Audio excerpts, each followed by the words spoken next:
This is a summary of Property by Lionel Shriver.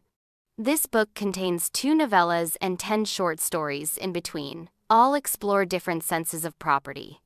Ownership of space, objects, relationships, homes, and how those possessions shape us and our relationships. The Standing Chandelier. Gillian Frisk is an artist, a longtime friend, and an occasional lover of Weston Babansky. When he becomes engaged to Paige, Gillian makes a deeply personal and elaborate wedding gift for them, a chandelier. Paige, however, becomes jealous. The gift becomes a fault line. What gift-giving reveals about friendship, ownership in close relationships, and when emotional expectations collide. The Self-Seeding Sycamore. A widowed older woman is irritated by her neighbor's sycamore that keeps migrating root intrusions or seeding into her property. They dispute property boundaries. The story becomes about how small domestic irritations reflect deeper desires for control, peace, and what we consider ours. Domestic terrorism. A 30-something son named Liam refuses to leave his parents' house. He is comfortably stuck, while his parents are reaching a stage when they expect empty nesting. The parents try to move him out, the son resists. The story becomes a commentary on generational expectations, entitlement, and the limbo of adult children who don't own their independence. Exchange rates. A story about people who live between 2 countries or currencies as foreigners, expats, and how their sense of property shifts when exchange rates change.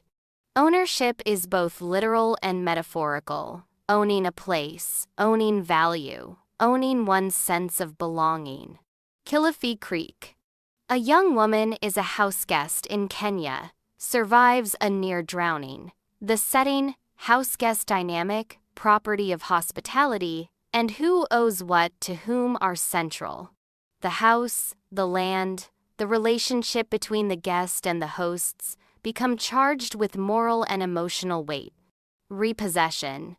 Helen buys a semi-detached house in London in a foreclosure sale. She likes it, but learns that the former owner continues to exert a strange psychological hold on the property.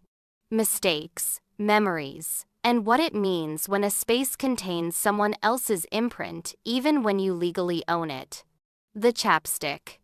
A man whose life has been devoted to serving his elderly father has little sense of self. On a trip to visit his dying father, he runs into trouble at airport security over a chapstick, a small, almost trivial item. But it becomes symbolic. What small items represent identity, dignity, boundaries. Negative equity.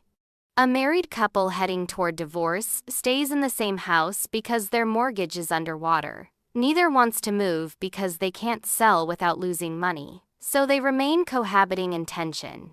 The house becomes a trap. The story is about what it costs, emotionally and financially, to own something you don't want or can't leave. Vermin.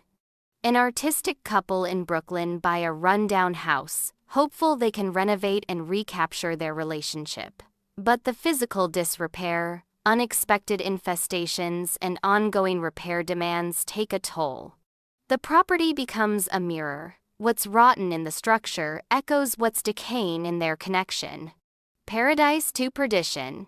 A lifestyle built on luxury and excess, powered by embezzlement, seems breathtaking in its possibilities. That is, until the moral cost and personal hollowing out become evident. What was paradise becomes its opposite. Ownership of wealth and pleasure doesn't guarantee happiness. The Subletter. 2 American women, Sarah Mosley and Emer Brana, expatriates, share a flat in Belfast. Emer sublets the flat, expecting Sarah to move out, but Sarah returns and stakes a stronger claim.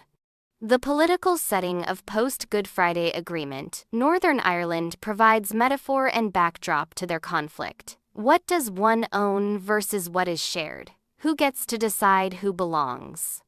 The struggle is over boundaries, both literal space in a flat and figurative friendship, identity, belonging.